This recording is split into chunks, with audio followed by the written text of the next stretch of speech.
प्रश्न 1। ABC एक समबाहु त्रिभुज बनाएं जिसकी प्रत्येक भुजा 5 सेंटीमीटर हो। A से BC पर AD लंब डालें, नाप कर दिखाएं कि BD बराबर DC है। तो यहाँ पर कह रहा है ABC एक समबाहु त्रिभुज बनाएं जिसकी प्रत्येक भुजा 5 सेंटीमीटर हो। तो 5 सेंटीमीटर सबसे पहले यहाँ पे एक भुजा BC बनाएंगे जो कि 5 सेंटीमीटर हो।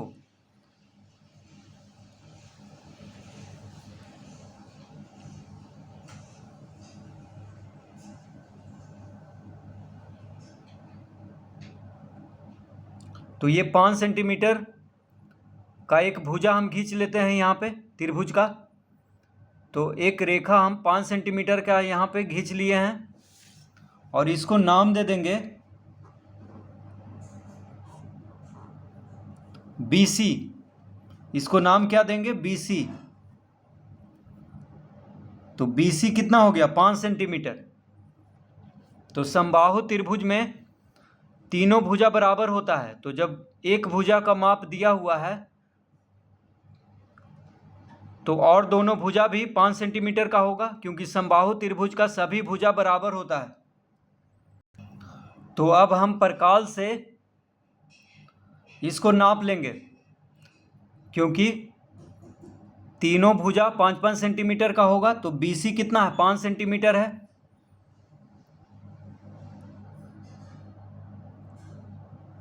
तो इसको नाप लेते हैं। तो ये हो गया 5 सेंटीमीटर। अब प्रकाल को B पर रखेंगे और यहाँ पे एक चाप काटेंगे इस तरह से। उसके बाद C पर प्रकाल को रखेंगे और इसको काट लेंगे। तो एक बार B पर रख करके एक चाप बनाएंगे और एक बार C पर रख करके एक चाप बनाएंगे। तो दोनों जहां पे मिल रहा है वहां पर एक बिंदु देंगे।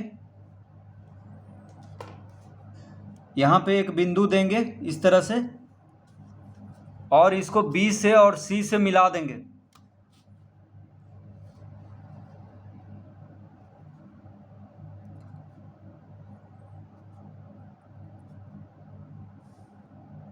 तो B से मिला दिए, अब इसको C से मिला देंगे।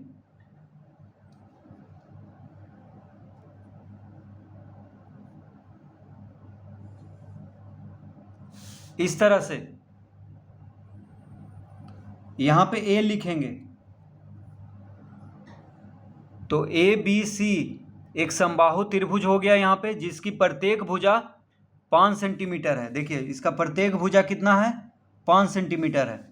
तो नाप करके भी हम देख सकते हैं कि इसका प्रत्येक भुजा 5 सेंटीमीटर है।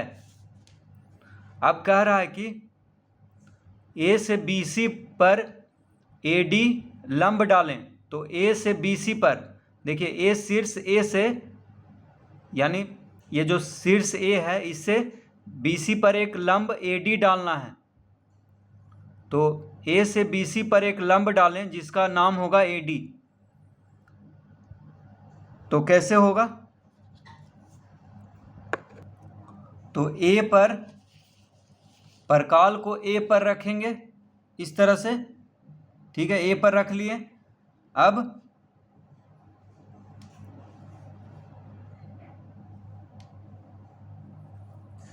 तो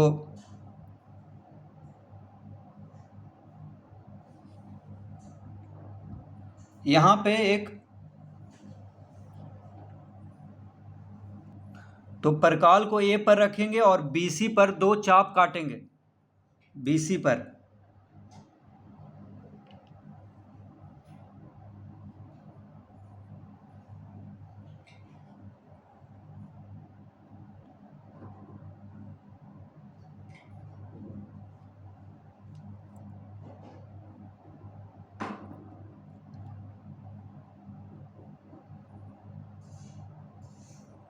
तो इस तरह से BC पर 2 चाप काट लिए।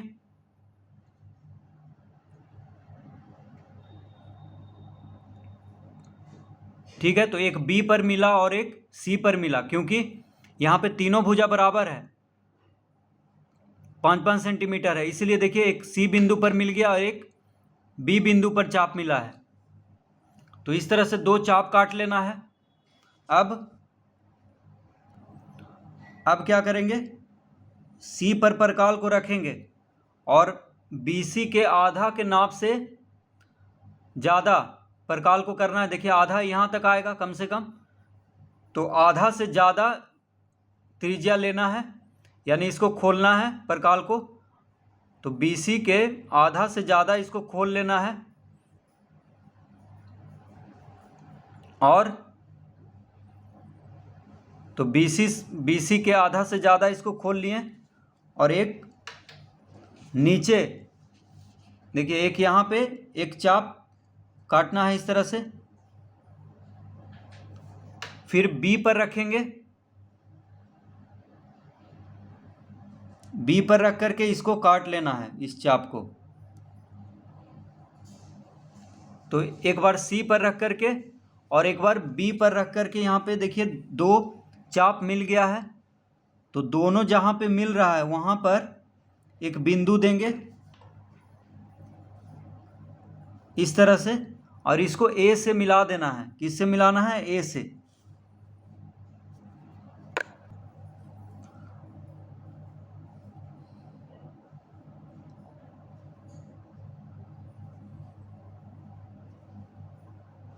तो इस तरह से देखिए ये दो बिंदु से हम एक रेखा खींच सकते हैं। तो कम से कम दो बिंदु चाहिए एक रेखा खींचने के लिए। तो दो बिंदु हमको मिल गया है, एक A पर एक नीचे। तो A से अब हम एक सीधी रेखा खींच देंगे कहाँ तक? BC तक, क्योंकि BC पर एक लंब डालना है। BC पर पूरा नहीं मिलाएंगे, BC पर आके रोक देंगे। तो ये हो गया शीर्ष A से BC पर लंब। तो यहाँ पे हम लिख देंगे D। यहाँ पे क्या लिखेंगे? जहाँ पे रेखा मिला है वहाँ पे क्या लिखेंगे? D। तो AD लंब है BC पर। AD क्या है? लंब है BC पर। और दिखाना है कि BD बराबर DC। तो देखिए BD कितना है उसको नाप लेते हैं।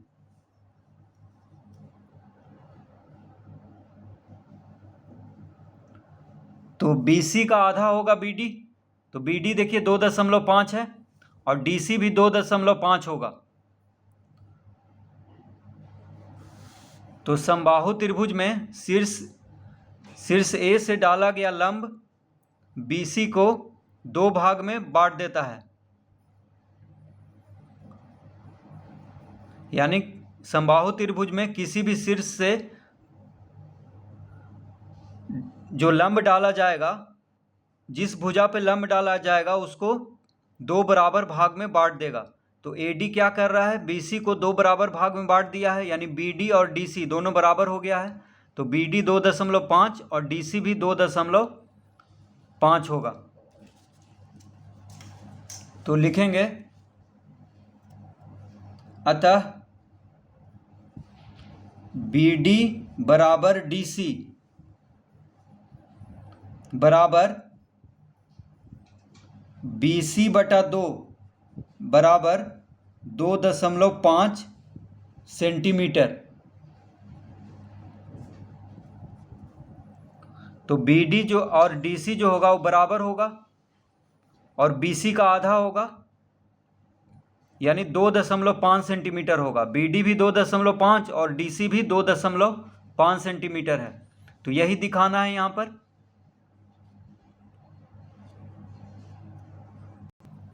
तो इस तरह से समबाहु त्रिभुज परकाल के मदद से बना लेंगे। तो चांद का प्रयोग यहाँ पे नहीं करना है।